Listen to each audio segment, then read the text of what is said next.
Coming up on this week's edition of NCBA's Cattlemen to Cattlemen. We've got the latest on CattleCon 25, including all the reasons you can't afford to miss this event. Plus, practical advice that can help you build your own risk management plan or refine your current strategy. And now, NCBA's Cattlemen to Cattlemen. Hello and welcome to NCBA's Cattlemen to Cattlemen. I'm Kevin Ochsner. We're just a few months away from CattleCon 25 in beautiful San Antonio, Texas. This can't-miss event has been going strong for more than a century. The first was held right here in Denver back in 1898.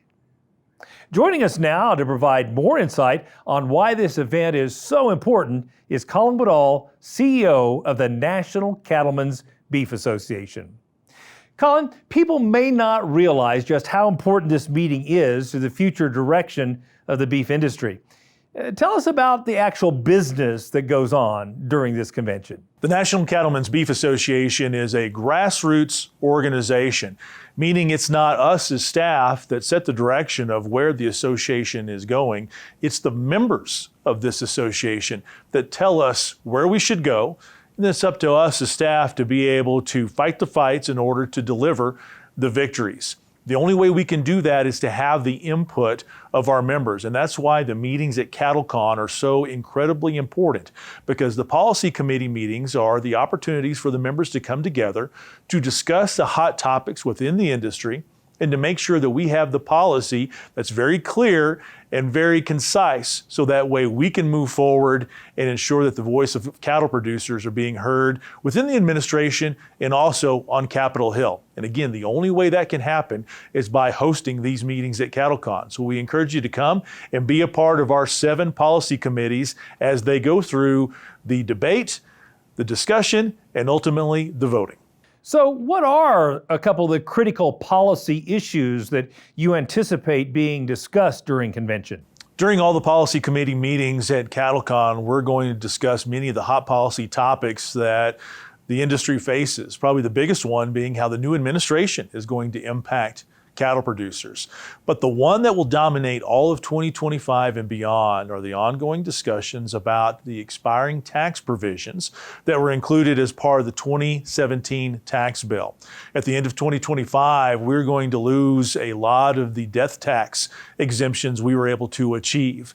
So we need to make sure that our voice is very loud and very clear on where we want to be. And that's why the discussions in the Tax and Credit Committee and at the board meeting are going to be so critical in making sure we're well prepared to be ahead of this and to protect you from overburdensome taxes. Now, the trade show is always one of the big highlights.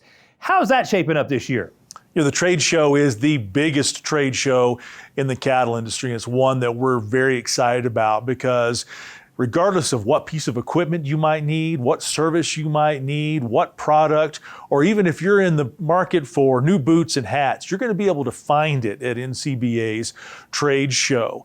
We encourage everybody to come and spend as much time as possible because you could very easily use all of your time at CattleCon just going through the trade show and visiting with all the exhibitors. But be sure that you engage, talk to them.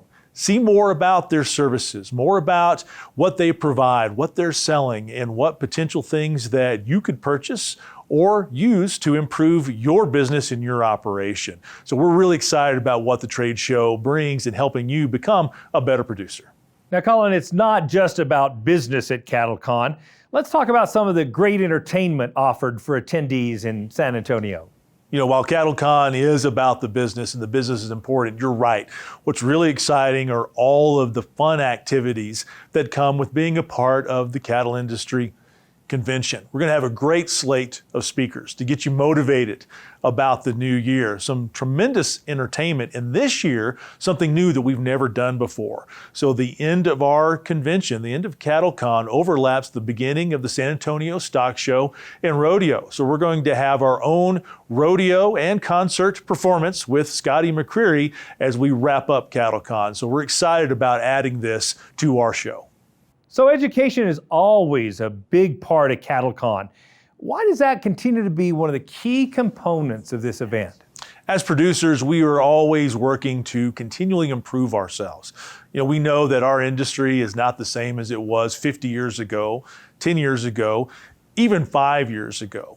And so it's a responsibility of NCBA to make sure that we provide you with new information, with new methods, with new products and practices that you can implement on your operation. And we do that through things such as Cattlemen's College, the learning lounges in the trade show, and also being a part of a lot of those policy discussions. So the education component is something that's very important to us as NCBA, while we want to make sure that you also take full advantage of it as you attend CattleCon. So Colin, you've been to a number of these events. What do you look forward to most each year? My favorite part of CattleCon is just seeing everybody else. The thing that makes our industry unique, it makes it probably one of the best industries to be a part of, are the relationships. And the relationships that we build with producers across this country and even internationally. And CattleCon is the one time a year we know that we're all going to be together and we're going to have a chance to share some stories, talk about all of the activities that we're seeing, whether it's politics, whether it's education, whether it's our speakers, but more importantly, just to be able to see how everybody's doing and say hi. Well, thanks, Colin. We'll look forward to seeing you in person in San Antonio. Now, it's not too late for you to join me and thousands of your fellow cattle producers in San Antonio. CattleCon 25 runs February 4th through the 6th. You can find all the details on how to register at convention.ncba.org. Use the promo code C2C CattleCon25 to get $50 off your registration. Still ahead on Cattlemen to Cattlemen, we'll share some valuable advice that can help you manage risk on your operation. Stay with us. We'll be right back. By installing Ritchie waterers, you save water while keeping it fresh and always available to your animals. You protect the land by keeping natural water clean and soil healthy. And you conserve power because they're energy efficient. We're committed to helping you create a prosperous, sustainable, and regenerative future because we know, like you know, that every saved drop matters. Ritchie, fresh water for life. CattleCon's headed to San Antonio, February 4th through 6th, 2025, where farmers and ranchers gather to shape our industry's future. Remember, if you ain't at the table, you might just be on the menu. Check out the latest in ranching at the Texas-sized NCBA trade show. Network, learn, and grow your operation. Don't miss this chance to steer the cattle biz in San Antonio, where the Alamo spirit lives on. Visit convention.ncba.org to get registered. CattleCon 2025, where the beef industry meets. Join the National Cattlemen's Beef Association. There are big benefits to being a member. You'll get industry news in the National Cattlemen, email updates in the NCBA Beef Bulletin, plus discounts just for NCBA members. Join by calling 866-233-3872 or online at ncba.org.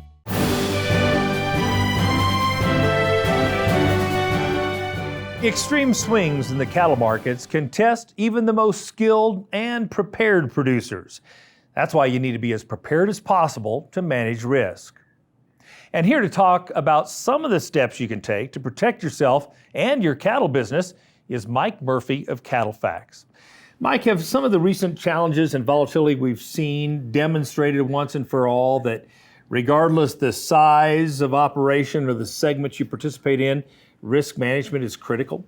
I think it is, Kevin. I mean, the dollars per head that's invested today, if we're talking about $1,800 calves, $2,300 feeder cattle, $3,000 bred cows on the top end, there's so much invested today that we got to make sure that we're protecting that balance sheet, if you will. Mm-hmm. And so, yes, we've always lived in a volatile world, and we know that. But as we get higher and higher values, there's certainly those opportunities that we got to protect that equity in those cattle, for sure. So tell us about some of the financial tools you talk to customers about in terms of how they might manage and hedge their risk. Well, that's the great thing today is there's a lot more tools available. There's the traditional, when we think about the futures and the options markets that we've always utilized. Sure. And that's something I think that the cow-calf industry has never gotten really comfortable with. But certainly when we look at the margin business, whether that's a cattle feeder or stock griper, they certainly have a lot more comfort level there. The great thing though today is when we start to look at like livestock risk protection, and that's something that is a great product because it's something from a cattle calf perspective that you can define down to the number of head you have specifically. So whether you're on 45 or 4,500, you can buy those policies that kind of fit your needs. The second good thing about that is that's a policy that you don't have to actually pay your payment until the very end. And so that's a big positive because it's not that out-of-pocket expense where we know in the cow-calf sector, cash flow is something that's more of a challenge for those producers. You bet. We talk about market risk, but business risk is another issue. And when you talk about business risk, diversification can be a key strategy. Would you agree? Oh, I think that's for sure. And we're seeing a lot more of that take place really across all of the country. You know, as we think about the western part of the United States or the southern part of the United States, a lot more hunting taking place on these ranching operations. You've seen some of these operations turn into some dude ranches where they kind of have that on the side gig. Development of more energy needs. You know, the wind energy has certainly been a big component of our operations. And all that dies back to is we're just trying to generate more revenue for those businesses because as we know, as we think about the late 2000 and teens and into the early part of this decade, the cow-calf margins were pretty thin. And so folks were forced to kind of go look to try to diversify their operations to generate that income because really they want to be in the cow-calf business. They want to be in the beef industry, but it's a hard industry to be in. And so having that opportunity where they can diversify makes them more sustainable longer term. Yeah. And what about some unforeseen circumstances? I mean, whether you talk about weather risks or otherwise, what are some of the insurance products that producers should be looking into? Yeah, and I think, you know, the product that we've had around for, you know, quite some time is the PRF product, which is that, we call it the drought insurance product. And it's really been a very successful product for producers.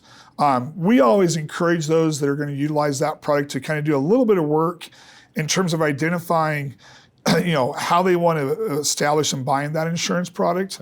But it's been super successful because as we've been in this longer term drought cycle, it's paid big dividends over the course of like the last 10 to 15 years. And so that's probably the one that tops the list of those really that we should focus in on. And that's the same thing. It doesn't really matter with the size of your operation. You can certainly incorporate that into your business. So tell us how the upcoming Outlook and Strategy Seminar will help producers like me refine risk management strategies. Yeah, you know, our Outlook and Strategies session is really defined of, we talk about the supply and demand relationships, and then we'll give that flat price forecast to the market. We'll talk about the seasonality relative to the market. But we'll have a separate section that will be very specific to risk management and those strategies behind it.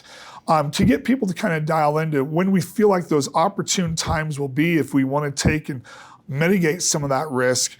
And that's really what sets that session, I think, apart is normally when you find one of the CattleFax staff out there speaking, they're just kind of giving that flat price outlook.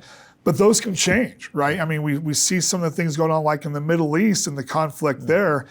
And what that might mean to us from like an energy perspective. So having some of that real specific strategy is a good thing to have in place. Thank you for all you and the rest of your team do to help us manage the volatility that is part of the beef cattle business. Thank you. Appreciate it. Now, if you're looking for top-notch beef industry research, information, and analysis, then visit the website cattlefax.com. While you're there, you can sign up for their Outlook and Strategy Seminar that'll be held on December 3rd. Also, make sure you register for CattleCon 25 so you can check out the CattleFax US and Global Protein and Grain Outlook Seminar.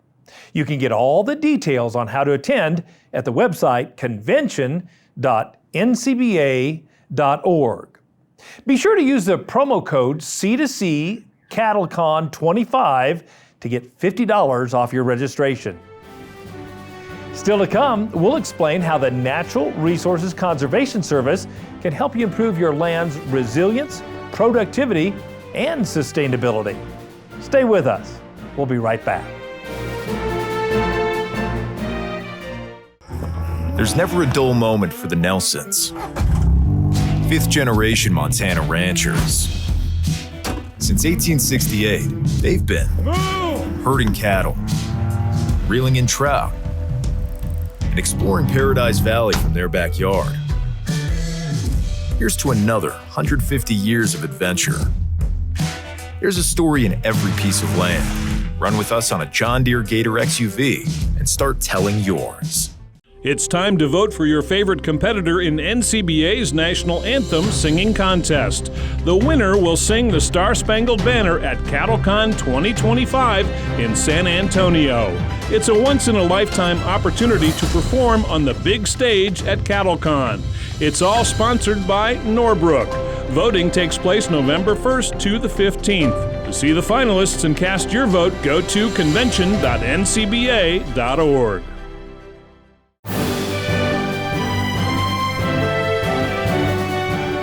The Natural Resources Conservation Service provides valuable support to farmers and ranchers by helping them conserve, manage, and improve the resources on their land.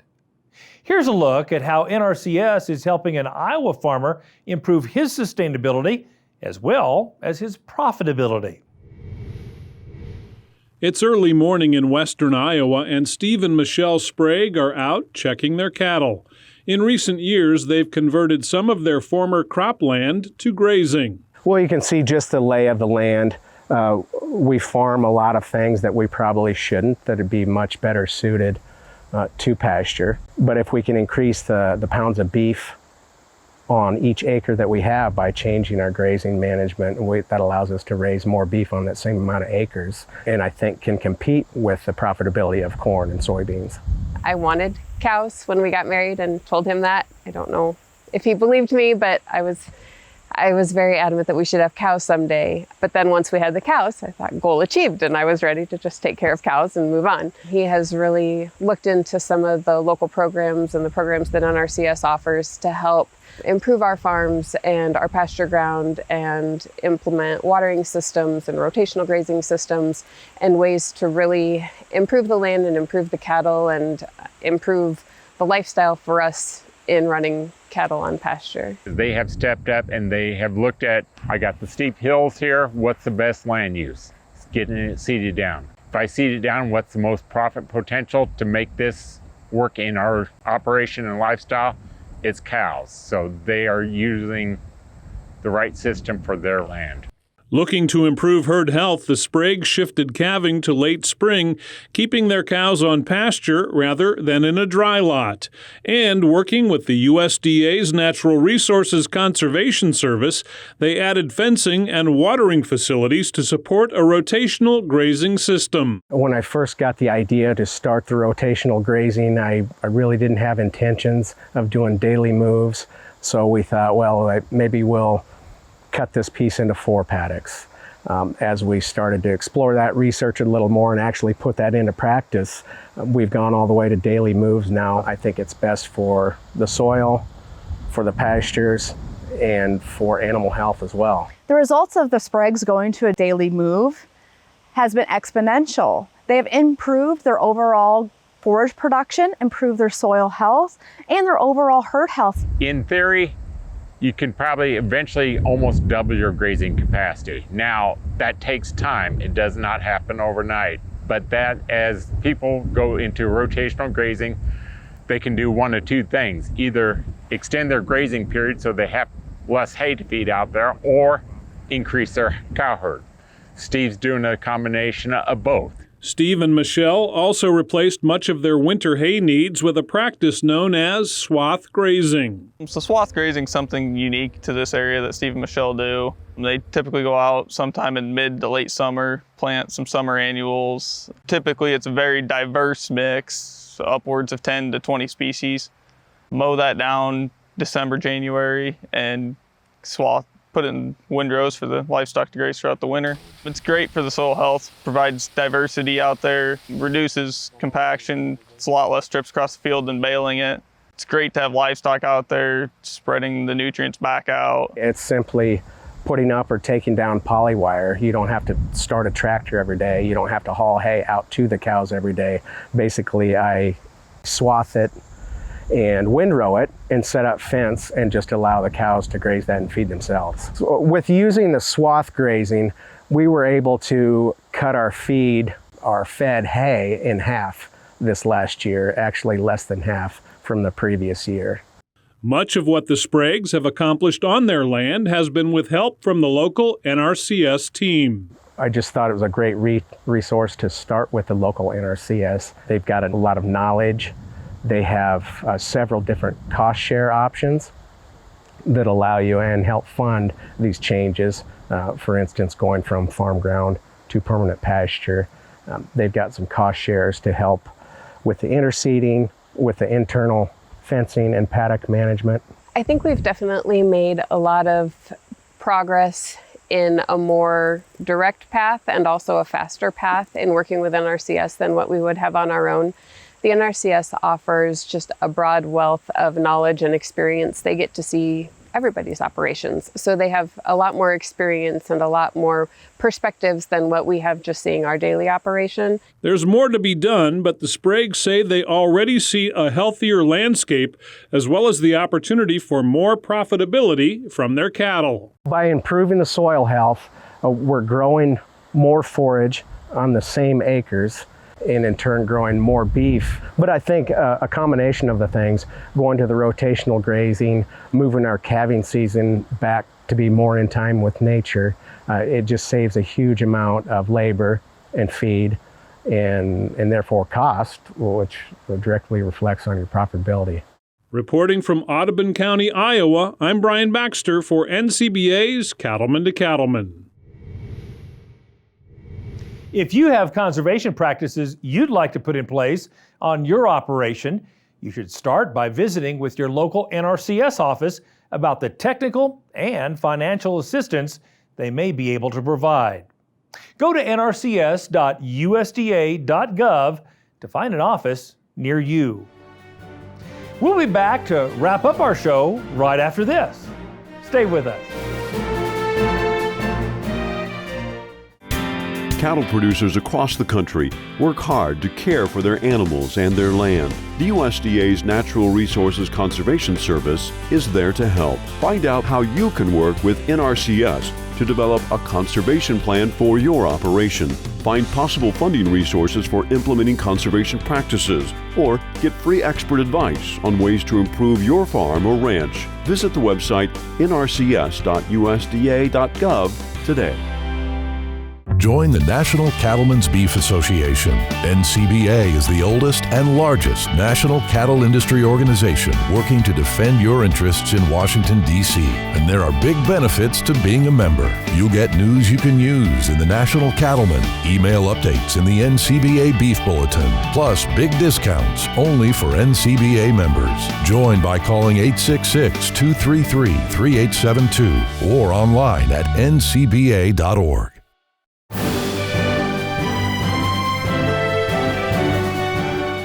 Welcome back. Now, if you're in the cattle business, you need to be in San Antonio from February 4th through the 6th. Those are the dates for CattleCon 25, as thousands of producers come together for a mix of business, education, and networking. We had a chance to ask some of NCBA's producer leaders to share their thoughts on why this event is so important to the beef industry. You know, one of the best things of convention is to network with people, different professions, different areas. You know, sometimes you come away on your own initially and then realize you've made a lot of friends and a lot of new connections. All of them end up being valuable, and you might help them in the process too. So it's a give and take, it's fun, it's really a great benefit to a producer. The NCBA trade show is so widespread as far as the exhibitors, and so there's everything from equipment to clothing. And so it's very, very enjoyable. It's tough to get through the whole thing because it's very large, but it's well documented where everything is, and so you can kind of pick and choose. But if you can make it through the whole thing, it's well worth the time. Oh, the trade show is amazing. It's like nothing I've ever experienced. There's so many vendors there and so much new technology, and you just want to buy it all and take it home, but you can't. But yeah, it's a great place to find the latest and most innovative ways that help you in this industry. The producer education is very high value. It's not only learning through networking from other producers, but what you can learn at the trade show from vendors and from our education series, from our education team also. It's you can learn it around every nook and cranny of CattleCon. Now there's still time to make plans to attend CattleCon 25. It officially gets underway Tuesday, February 4th and continues through Thursday, February 6th. One-day registrations are also available right on site if you just want to pop in for a quick visit. Find out more at convention.ncba.org. Use the promo code C2C CattleCon25 and you'll get $50 off your registration. Well, that wraps up this edition of NCBA's Cattlemen to Cattlemen. Thanks so much for spending time with us. We'll see you again next week right here on RFD TV.